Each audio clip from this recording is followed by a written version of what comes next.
Il a raccroché les baskets à 41 ans. Pau Gasol, bonjour chers téléspectateurs d'Afrique Sport TV. Bienvenue dans votre revue de presse quotidienne. On démarre avec le journal Marca. L'homme est là, l'homme qui a mis en terme sa carrière à 41 ans.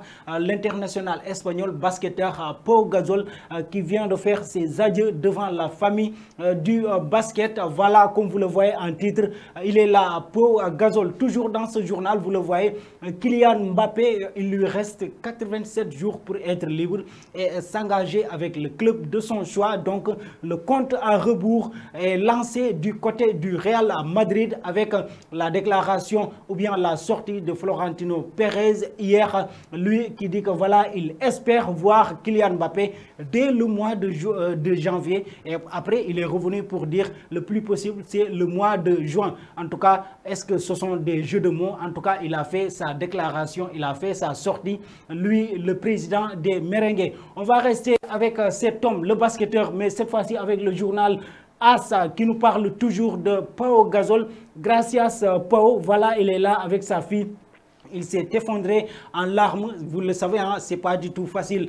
Les adieux, ça fait toujours mal. Et voilà, il pleurait là avec sa fille devant la famille du basket. Lui qui a beaucoup fait pour le basket espagnol. Il a pris 3 médailles des Jeux Olympiques, 6 fois européen, une Coupe du Monde, mais aussi 6 fois All-Star. Donc, c'est pas du tout donné à n'importe qui. Et comme il l'a dit, le basket a dépassé ses rêves, comme il l'a dit dans ce journal. On va rester avec lui pour parler du journal Sport, toujours avec Pau Gasol. Gracias Pau.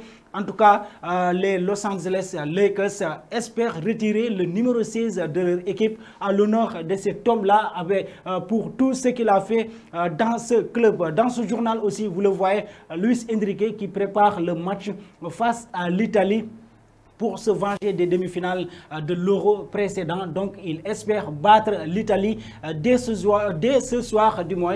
Parlant de l'Italie, on va faire un petit saut pour aller sur cette terre italienne avec la Gazzetta dello Sport. Vous le voyez, una coppa tira l'altra, un autre cas de coupe. Voilà, comme l'a titré le journal ce matin, avec leur capitaine Chiellini.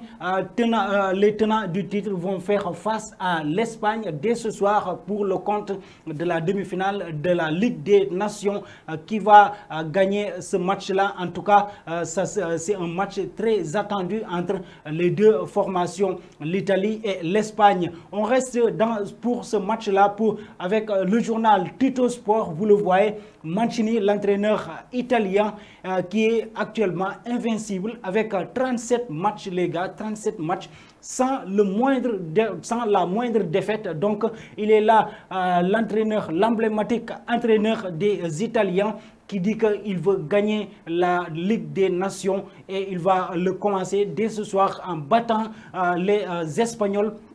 Comme il a dit, donc vous le voyez dans ce journal-là avec le Tutto Sport. On passe pour rester en Italie avec le Corriere dello Sport. Vous le voyez aussi en titre, voilà, Vlahovic, le divorce est fait entre la Fiorentina et ce joueur. Il ne veut pas prolonger son contrat et la Juventus et l'Atlético de Madrid sont prêts pour signer le joueur dès le mois de janvier, les gars. On reste dans ce journal pour parler toujours de cette équipe italienne, Mancini, avec ses systèmes.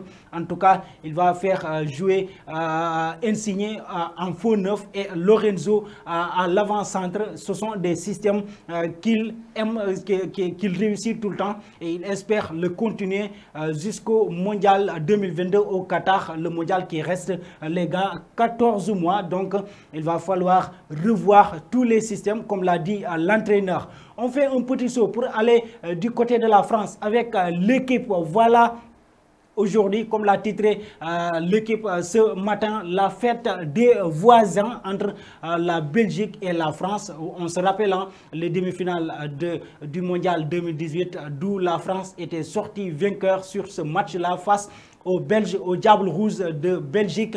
Voilà, le match-là avait fait polémique et les deux camps ne s'entendaient plus. Ce sont tout le temps des tiraillements, mais le problème semble réglé actuellement. tout va bien entre ces deux équipes-là et ils vont s'affronter pour le compte de la deuxième demi-finale demain entre la France et la Belgique pour le compte de la deuxième demi-finale de la Ligue des Nations. Voilà, chers amis téléspectateurs d'Afrique Sport TV, ce qui met fin à cette revue de presse. Mais avant de vous quitter, que pensez-vous des matchs d'invincibilité des Italiens? Merci et au revoir.